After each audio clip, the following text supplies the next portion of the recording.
കാലക്രമേണ ഈ പൊരുത്തക്കേടുകളെല്ലാം പൊരുത്തമായി മാറും. അതായത് എൻ്റെ ഡിസഡ്വാൻറ്റേജസ് എല്ലാം ടെസിക്ക് കുറേ നാൾ കഴിയുമ്പോൾ ഒരിക്കലും ഒരു ഡിസഡ്വാൻറ്റേജ് ആയിട്ട് തോന്നൂല. എൻ്റെ ഇംപെർഫെക്ഷൻസ് ടെസിക്ക് അത് പെർഫെക്റ്റ് ആയിട്ട് തോന്നുള്ളൂ. അതാണ് ദാമ്പത്യ ബന്ധത്തിൻ്റെ ഒരു വലിയ ഭംഗി. ശരിക്കും ഈ ഡയമണ്ട് പോലെയാണ് ദാമ്പത്യം. എത്രത്തോളം അതിൻ്റെ ഷാർപ്പ് എഡ്ജ് ഉണ്ടോ അതൊക്കെ കട്ട് ചെയ്ത് അതിൻ്റെ ഫേസസിന് കൂടുതൽ ക്ലാരിറ്റി വരുമ്പോഴാണ് ഈ ഡയമണ്ടിന് വില കൂടുന്നത്. അതേപോലെ തന്നെ ഈ ദാമ്പത്യത്തില് തുടക്കത്തില് രണ്ടും കല്ലുകളാണ്. ഈ കല്ലുകൾ അങ്ങോട്ടും ഇങ്ങോട്ടും അത് ഒരസി കൂടുതൽ മിനുസപ്പെടും. സിനിമ ഷൂട്ട് നടക്കുന്ന സമയത്ത് അല്ലെങ്കിൽ ആഡ് ഫിലിം എവിടെ ഷൂട്ട് ഉണ്ടെങ്കിലും ഇവരില്ലെന്ന് പറഞ്ഞാൽ മാത്രമേ ഇവര് വരാതിരിക്കുന്നുള്ളൂ. എനിക്ക് എപ്പോഴും ഷൂട്ടിലാണെങ്കിലും ഒക്കെ ഇങ്ങോട്ട് വാ ഇങ്ങോട്ട് ഇവിടെ നിൽക്കാം എന്ന് പറയുന്ന ഒരാളാണ്. എവിടെയാണെങ്കിലും ഷൂട്ട് എവിടെയാണെങ്കിലും എവിടെയൊക്കെ യാത്ര ചെയ്തിരിക്കുന്നത് നമ്മൾ എവിടെയുണ്ടോ അവിടെ ഫാമിലിയും കൂടെ കൊണ്ടു നടക്കണം എന്ന് ആഗ്രഹിക്കുന്ന ഒരാളാണ്. പോസ്റ്റ് കോവിഡ് ആണ് സ്ത്രീ എന്താണെന്ന് ഞാൻ മനസ്സിലാക്കി. ഒരു വീട്ടിൽ ചെയ്യേണ്ട കാര്യങ്ങളുടെ ഒരറ്റം മുതൽ ഇങ്ങനെ ഒന്ന് എണ്ണിക്കഴിഞ്ഞാൽ ശരിക്കും നമ്മൾ ചില ഇമേജ് കണ്ടിട്ടില്ലേ, സ്ത്രീക്ക് ചുറ്റും ഒരു 10-20 കൈകളൊക്കെ വെച്ചിട്ടുള്ള, അത് ശരിക്കും മനസ്സിലാക്കി. ഡിഫറൻസ് ഓഫ് ഒപ്പീനിയൻ ഒരുപാടുണ്ട്. കാരണം രണ്ടുപേരും രണ്ട് സാഹചര്യത്തിൽ നിന്ന് വന്നവരായിരിക്കുമല്ലോ. എല്ലാ ദമ്പതികളുടെയും അവസ്ഥ ഇത്. കുറെയൊക്കെ നമ്മൾ പഠിക്കുന്നത് നമ്മുടെ കുടുംബത്തിലെ മാതാപിതാക്കൾ ഇതിനെ എങ്ങനെ ഡീൽ ചെയ്തു എന്നുള്ളതാണ്. ഹൃദയങ്ങൾ ഒന്നായ 30 വർഷങ്ങൾ. Chavara matrimony since 1996. ഇവിടെ ഉറയ്ക്കുന്നതേ വിവാഹമല്ല, വിവാഹ ജീവിതമാണ്. ChavraMatrimony.com connecting hearts. അതെ, ഒത്തിരി ഹൃദയങ്ങളെ കോർത്തിണക്കി കുടുംബം എന്ന സ്വപ്നം സാക്ഷാത്കരിച്ച ചാവറ മാട്രിമോണിയുടെ 30ാം വർഷം ആഘോഷിക്കുമ്പോൾ they are introducing C-Talk. Difference of opinion ഒരുപാടുണ്ട്. കാരണം രണ്ടുപേരും രണ്ട് സാഹചര്യത്തിൽ നിന്ന് വന്നവരായിരിക്കുമല്ലോ. എല്ലാ ദമ്പതികളുടെയും അവസ്ഥ ഇതാണ്. കുറെയൊക്കെ നമ്മൾ പഠിക്കുന്നത് നമ്മുടെ കുടുംബത്തിലെ മാതാപിതാക്കൾ ഇതിനെ എങ്ങനെ ഡീൽ ചെയ്തു എന്നുള്ളതാണ്. നമ്മുടെ മാതാപിതാക്കൾ തമ്മിൽ തല്ലുപിടിക്കുന്നത് നമ്മൾ കണ്ടിട്ടുണ്ട്. നമ്മുടെ മാതാപിതാക്കളുടെ സഹോദരങ്ങളുടെ കുടുംബത്തിലെ വഴക്കുകൾ നമ്മൾ കണ്ടിട്ടുണ്ട്. പക്ഷെ ഇതിനെല്ലാത്തിൻ്റെയും അപ്പുറം നമ്മുടെ ഈ രണ്ട് വ്യക്തികൾ തമ്മിലുള്ള സ്നേഹമായിരിക്കും കൂടുതൽ. ഈ ഡിഫറൻസ് ഓഫ് ഒപ്പീനിയൻ കുറവായിരിക്കും. അതുകൊണ്ടാണ് നമുക്കിത് പാച്ച് ചെയ്യാൻ പറ്റുന്നത്.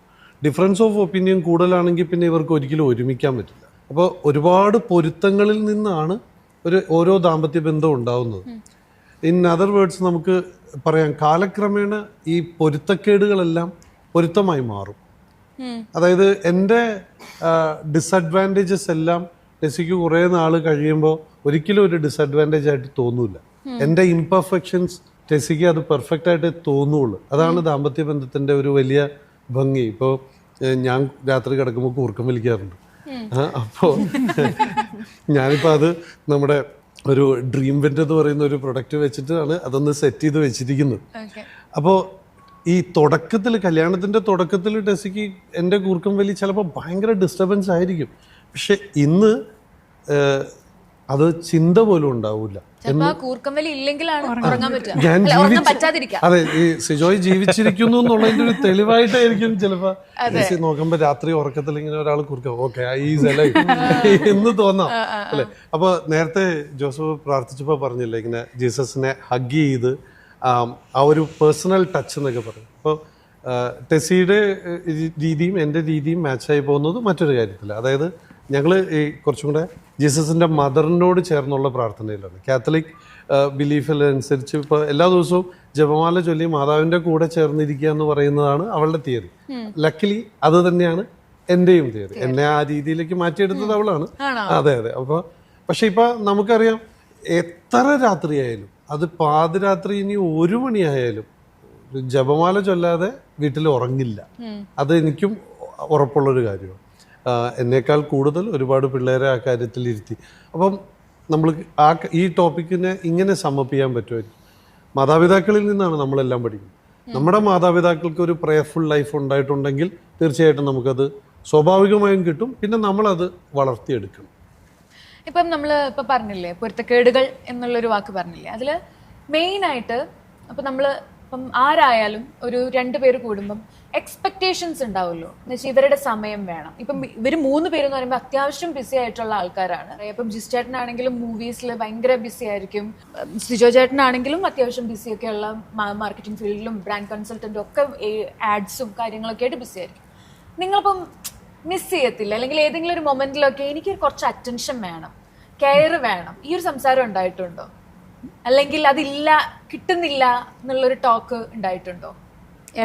ഇടയ്ക്ക് കംപ്ലൈന്റ് പറയാറുണ്ട് ഞാൻ.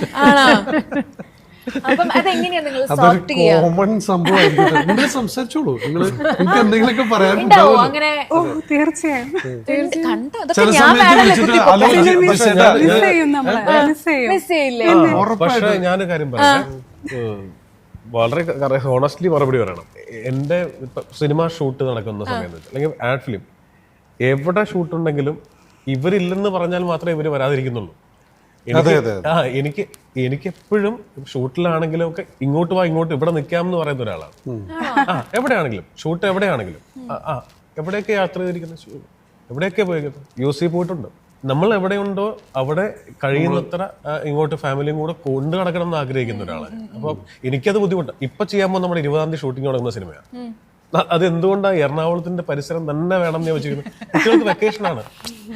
കുട്ടികൾക്ക് വെക്കേഷനാണ്. എനിക്ക് ആ സമയത്ത് എറണാകുളത്തിന്റെ അവിടെ 5-6 മണിക്കൂർ അപ്പുറത്തോടെ ലൊക്കേഷനിൽ പോയി ഷൂട്ട് ചെയ്യാൻ താല്പര്യമില്ല.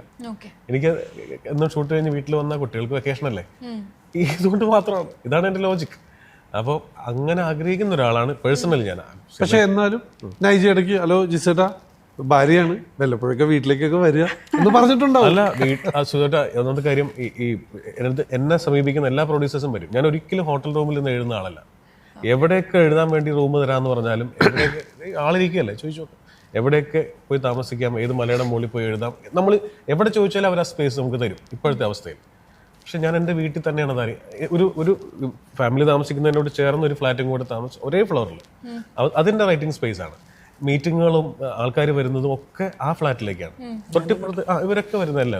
അപ്പോൾ പേഴ്സണലി ഞാനത് ഭയങ്കര എൻജോയ് ചെയ്യുന്ന ഒരാളാണ്. പുറത്തു പോയി ഇരുന്ന് അവിടെ പോയി കിട്ടുന്ന, ഇവിടെ കിട്ടാത്തൊന്നും വേറൊരു സ്ഥലത്ത് കിട്ടുന്നില്ല എന്ന് വിശ്വസിക്കുന്ന ഒരാൾ. അപ്പം ഇവിടെ സമയം കണ്ടെത്തുന്നുണ്ട്. ഉണ്ട്. ഇവിടെ പിന്നെ നിങ്ങൾ ഹണിമൂൺ ഫേസിലാണ്, അപ്പം ഉറപ്പായിട്ടും സമയം. ഹണിമൂൺ ഫേസിന്റെ അപ്പുറത്തോട്ട് ഇപ്പൊ എനിക്കിപ്പോ റേഡിയോയിൽ ജോലി റിസൈൻ ചെയ്തു. ഞങ്ങൾ ഫുൾ ടൈം ഒരുമിച്ചാണ് വിട്ടത്. Okay, full time. ആളിപ്പോ യോഗ ഒരു കോഴ്സ് കംപ്ലീറ്റ് ചെയ്ത് അതിന്റെ ടീച്ചർ ആവാൻ പോവാണ്. അപ്പൊ ഓൺലൈൻ ട്രെയിനിങ്ങും നടക്കുന്നത് വീട്ടിൽ വെച്ചിട്ടാണ്. അപ്പോ ഞങ്ങള് വീട്ടിലാണ്. ഞാനിതിന് സെഷന് പോകുന്നുണ്ട്, മിക്കപ്പോഴും ആളെ കൊണ്ടുപോവാറുണ്ട്. ഞങ്ങൾ ഒരുമിച്ച് ആള് പോവാറ്. കാരണം അതൊരു സന്തോഷമാണ്. എല്ലാ പ്രോഗ്രാമിലും കാരണം ആളെയും കൂടി കൊണ്ടാവുന്ന രീതിയിലുള്ള നമുക്ക് പറ്റുന്നൊരു ഇവന്റ് ആണെങ്കിൽ we are always together in a way. പിന്നെ ചില കാലത്ത് എനിക്ക് കുറച്ച് മറവി കൂടുതലുള്ള ഒരാളാണ്. അപ്പൊ എന്റെ ടോക്കുകളുടെ എന്തൊക്കെയാണ് ഏതൊക്കെയാണ് അവിടെ ഉള്ളത്, ആൾക്കാണ് വീഡിയോ അയച്ചു കൊടുക്കേണ്ടതെന്ന് ചിലപ്പോൾ ആളെന്നെ സഹായിക്കാറുണ്ട്. അപ്പൊ അങ്ങനെ ഇത് ആസ് ഓഫ് നൗ നമുക്ക് ഈ ഒരു അങ്ങനെ ഒരു ബുദ്ധിമുട്ടുണ്ടായിട്ടില്ല. ഇവിടെയോ? ചോദിച്ചോളൂ.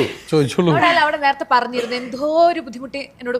ഉറപ്പായിട്ടും ബുദ്ധിമുട്ടുണ്ടാകും. കാരണം ഞാൻ പല മേഖലകളിൽ കൈവച്ചിട്ടുള്ള ഒരാളായതുകൊണ്ട് സത്യത്തിൽ എനിക്ക് നല്ല സമയക്കുറവുണ്ട്. ഈ ചോദ്യം ചോദിക്കുമ്പോഴൊക്കെ ഞാൻ വിചാരിക്കുന്നത്, ഇപ്പോൾ ജിസ് പറഞ്ഞപ്പോഴും ഞാൻ ആലോചിക്കുന്നത്, ഏപ്രിൽ മെയ് സമയങ്ങളിൽ പിള്ളേർക്ക് വെക്കേഷൻ ആണല്ലോ, എങ്ങനെ സമയം കണ്ടെത്താമെന്നാണ് നമ്മളും ചിന്തിച്ചത്. നമുക്ക് പറഞ്ഞ പോലെ ഉത്തരവാദിത്തങ്ങൾ കൂടുമ്പോൾ നമ്മൾ ഏറ്റെടുക്കുന്ന ജോലികളിൽ നമ്മളെ വർക്ക് ഏൽപ്പിക്കുന്നവർക്കൊരു വിശ്വാസമുണ്ട്, സിജോയ് അത് ഏറ്റാൽ വൃത്തിയായിട്ട് ചെയ്യുമെന്ന്. അപ്പോൾ നമ്മൾ ടൂ മച്ച് പെർഫെക്ഷന് വേണ്ടി അതിൻ്റെ പുറകെ നിൽക്കും. അങ്ങനെ നിൽക്കുമ്പോൾ എന്ത് പറ്റുമെന്ന് വെച്ച് കഴിഞ്ഞാൽ പിന്നെ എനിക്ക് ഒരു ധൈര്യമുണ്ട്, വീട്ടിലത്തെ കാര്യം അവളിൽ ഭദ്രമാണെന്നുള്ളൊരു വിശ്വാസമുണ്ട്. അവരുടെ അതായത് വീട്ടിലെ കംപ്ലീറ്റ് വകുപ്പുകളാണ് അവളെ നോക്കുന്നത്. എന്ന് വെച്ച് കഴിഞ്ഞാൽ ആരോഗ്യം, വിദ്യാഭ്യാസം, എന്താ പറയുക, ആഭ്യന്തര കാര്യങ്ങൾ, മറ്റ് ബന്ധുക്കളുമായിട്ടുള്ള റിലേഷൻസിൻ്റെ കാര്യങ്ങൾ, മൊത്തം ചുമതലയാണ്. ഞങ്ങൾ ഈ ആണുങ്ങൾക്ക് വലിയ വലിയ കാര്യങ്ങളാണല്ലോ. അമേരിക്കയിൽ ഇപ്പോൾ ട്രംപ് എന്ത് ചെയ്യുന്നു, ഇറാൻ ഇസ്രായേൽ വാറൊക്കെ ഇപ്പോൾ എവിടം വരെ ആയി എന്നൊക്കെയുള്ള വലിയ ചിന്തകളിലേക്ക് ഞങ്ങൾ പോകും. ബാധിച്ച കാര്യങ്ങളൊക്കെ ഞങ്ങൾ അങ്ങോട്ട് ഏൽപ്പിക്കും. കൃത്യമായിട്ട് ആ കാര്യങ്ങളൊക്കെ ചെയ്യാൻ പറ്റുന്ന ഒരു ഭാര്യയെ തന്നെയാണ് കിട്ടിയത്. അത് ചില്ലറ ജോലിയല്ല. അയ്യോ, വലിയ ജോലിയാണ്. ഞാൻ ശരിക്കും പറഞ്ഞാൽ കേൾക്കുന്ന എല്ലാ ഓഡിയൻസിനോടും നിങ്ങളോട് എല്ലാവരോടും ഒരു കാര്യം ഞാൻ ഉറപ്പ് പറയാം, പോസ്റ്റ് കോവിഡാണ് സ്ത്രീ എന്താണെന്ന് ഞാൻ മനസ്സിലാക്കി. ഒരു ജോലി, ഒരു വീട്ടിൽ ചെയ്യേണ്ട കാര്യങ്ങളുടെ ഒരറ്റം മുതൽ ഇങ്ങനെ ഒന്ന് എണ്ണിക്കഴിഞ്ഞാൽ ശരിക്കും നമ്മൾ ചില ഇമേജ് കണ്ടിട്ടില്ലേ, സ്ത്രീക്ക് ചുറ്റും ഒരു 10-20 കൈകളൊക്കെ വെച്ചിട്ടുള്ള, അത് ശരിക്കും മനസ്സിലാക്കി. അപ്പോൾ ശരിക്കും പറഞ്ഞാൽ പോസ്റ്റ് കോവിഡ് നമുക്ക് സ്ത്രീകളോടൊരു റെസ്പെക്ട് തുടങ്ങി. അപ്പൊ ഇത്രയും പണിയെടുക്കുന്ന അല്ലെങ്കിൽ ഒരു കുടുംബത്തിന് തന്നെ ഫുൾ നോക്കുന്ന, മെയിൻറ്റെയിൻ ചെയ്ത് മാനേജ് ചെയ്ത് കൊണ്ടുപോകുന്ന ടെസി ചേച്ചിക്ക് കുറച്ച് സമയം കൊടുക്കണ്ടേ? തീർച്ചയായിട്ടും സമയം കൊടുക്കാം. ഇന്ന് ഞാൻ വിചാരിച്ചത് എന്നെ ഇട്ട് പൊരിക്കുമെന്ന് വിചാരിച്ചു, പക്ഷെ ഒന്നും പൊരിച്ചില്ല. ലൈവായിട്ട് പൊരിച്ചോ? അല്ല, തീർച്ചയായിട്ടും ഞങ്ങളുടെ ഭാഗത്തുനിന്ന്, ആണുങ്ങളുടെ ഭാഗത്തുനിന്ന് ഒരുപാട് പർപ്പസ്ലി പ്ലാൻ ചെയ്യണം ഈ സമയം കുടുംബത്തോടൊപ്പം എന്ന് വിചാരിച്ചാൽ മാത്രമേ ഉള്ളൂ. വിചാരിക്കണം, തീർച്ചയായിട്ടും വിചാരിച്ചേ പറ്റുള്ളൂ. പിന്നെ വേറൊരു കാര്യമുണ്ട് കേട്ടോ, നമ്മള് ഇവരെ അനുവദിക്കാത്തൊരു സമയത്ത് നമ്മൾ വീട്ടിൽ ചെന്നാൽ ഇവർക്ക് നമ്മളൊരു ബാധ്യതയാണ്, അതും കൂടെ മനസ്സിലാക്കണം. വേറെ കാര്യം നിങ്ങൾ അതൊക്കെ ഒരു വലിയ ബോംബായിട്ട് സ്റ്റേറ്റ്മെന്റ് അല്ല വിൻസി അത് മനസ്സിലാക്കി. അതായത് ചിലര് പറഞ്ഞു കേട്ടില്ല, ഇപ്പൊ ഇവരുടെ ഒരു റുട്ടീൻ ഉണ്ടല്ലോ, ആ റുട്ടീനൊക്കെ അവസാനിപ്പിച്ച് ഇനി ഭർത്താവ് വന്നോട്ടെ എന്ന് പറയുമ്പോഴല്ലാതെ നമ്മള് പ്രത്യക്ഷപ്പെടരുത്. പിന്നെ നമ്മളൊരു ബാധ്യതയാ, ഈ മനുഷ്യനെന്തിനാ ഇപ്പൊ ഇങ്ങോട്ട് വന്നത്. ചില ദിവസങ്ങളിൽ ഓഫീസിൽ പോണ ഒരു ടൈം ഉണ്ടല്ലോ, അപ്പൊ നമ്മുടെ എക്സ്പെക്ടേഷനിൽ ആ ടൈം കഴിഞ്ഞിട്ടാണ് നമുക്ക് പല കാര്യം ചെയ്യാനുള്ളത്. ചില സമയത്ത് പോകാതെ വീട്ടിൽ ഇരിക്കും, ഉച്ചയായിട്ടായിരിക്കും ചിലപ്പോ മീറ്റിംഗ് അപ്പോഴായിരിക്കും വരുന്നത്. അപ്പൊ നമ്മൾ വിചാരിക്കും ഈ പാർട്ടി എന്നാ പോകാതെ. അപ്പൊ നമ്മുടെ പല കാര്യങ്ങളും അവിടെ സ്റ്റക്കായി നിൽക്കുകയാണ്. ഒരാള് വീട്ടില് നിൽക്കുമ്പോ നമുക്ക് നമ്മുടെ കാര്യങ്ങൾക്ക് പോകാൻ പറ്റില്ലല്ലോ. ചില സമയങ്ങള് ടൈം ടേബിൾ എഴുതി ഉണ്ടാക്കണം. അതായത് ഇന്ന ദിവസം ഇത്ര ഈ ഒരു സമയത്തിൽ നിങ്ങൾ വരണം, നിങ്ങൾ പോകണം എന്നുള്ളത് എഴുതിണ്ടാക്കണം. അല്ല, വർക്ക് അങ്ങനെയാണല്ലോ, കറക്റ്റ് ഓഫീസ് ടൈം അല്ലല്ലോ. അപ്പൊ നമ്മൾ കറക്റ്റ് ഓഫീസ് ടൈം. അല്ല, ടെസിക്ക് ഈ കാര്യത്തിൽ ഒരുപാട് പ്രശ്നം ഉണ്ടായിരുന്നു. കാരണം ടെസി കൃത്യമായ, ഈ പെൺകുട്ടികളെല്ലാം അവരുടെ ഫാദർമാര്, എന്താ പറയണ, അപ്പന്മാര്, ചേട്ടനെയും അനിയനെയൊക്കെ കണ്ടാണല്ലോ അവരൊരു മനസ്സിൽ ഒരാണിനെ കുറിച്ചൊരു ഫ്രെയിം ചെയ്യുന്നത്. ടെസിയുടെ ബ്രദറും ഫാദറും ഒക്കെ ഓഫീസിൽ പോകുന്നതും വൈകുന്നേരം വരുന്നതിൻ്റെ ഒക്കെ ഒരു ടൈമിംഗ് ഉണ്ട്. ആ ടൈമിങ്ങിൽ എന്നെ കിട്ടാതെ വന്നപ്പോൾ സ്വാഭാവികമായും ഒരുപാട് തർക്കങ്ങളും പ്രശ്നങ്ങളും ഉണ്ടായിട്ടുണ്ട്. പക്ഷെ അവരുടെ ടൈമിങ്ങിൽ ഇല്ലാത്തത് കൊണ്ട് എനിക്ക് വേറെ ഒരുപാട് ഗുണങ്ങളുണ്ട്. അവള് വിചാരിക്കുന്ന ദിവസങ്ങളിൽ എപ്പോൾ വേണമെങ്കിലും ഞാൻ അവൈലബിൾ ആവാം, മുൻകൂട്ടി പറയണമെന്ന് മാത്രമേ ഉള്ളൂ. നമുക്കിങ്ങനെ ഒരു കൃത്യനിഷ്ഠയില്ലാത്തൊരു പരിപാടിയാണല്ലോ നമ്മുടെ ബിസിനസ്. അപ്പൊ നേരത്തെ പറഞ്ഞതിൻ്റെ ഒരു ഇതെന്ന് പറഞ്ഞാൽ ശരിക്കും ഈ ഡയമണ്ട് പോലെയാ ദാമ്പത്യം. അതിലെ എത്രത്തോളം അതിന്റെ ഷാർപ്പ് എഡ്ജ് ഉണ്ടോ അതൊക്കെ കട്ട് ചെയ്ത് അതിന്റെ ഫേസറ്റ്സിന് കൂടുതൽ ക്ലാരിറ്റി വരുമ്പോഴാണ് ഈ ഡയമണ്ടിന് വില കൂടുന്നത്. അതേപോലെ തന്നെ ഈ ദാമ്പത്യത്തില് തുടക്കത്തില് രണ്ടും കല്ലുകളാണ്. ഈ കല്ലുകൾ അങ്ങോട്ടും ഇങ്ങോട്ടും അത് ഒരസി കൂടുതൽ മിനുസപ്പെടും. ഏതാണ്ട് 10-100 വയസ്സൊക്കെ ആകുമ്പോൾ ഡയമണ്ട് അതിന്റെ അമൂല്യമായ ഒരു അവസ്ഥയിലേക്ക് ഡയമണ്ട് എത്തുമ്പോഴേക്കും നമ്മൾ തീരുമാനമാവും. നമ്മൾ ഈ പറഞ്ഞ പോലെ ദൂതൻ പ്രാർത്ഥന കേട്ടില്ല, സമയം തന്നില്ല, നമ്മളെ വിളിച്ചോണ്ട് പോകാനായിട്ട് അവിടെ നിന്ന് വരുമല്ലോ. ഹൃദയങ്ങൾ ഒന്നായ 30 വർഷങ്ങൾ. Chavara matrimony since 1996. ഇവിടെ ഉറയ്ക്കുന്നതേ വിവാഹമല്ല, വിവാഹ ജീവിതമാണ്.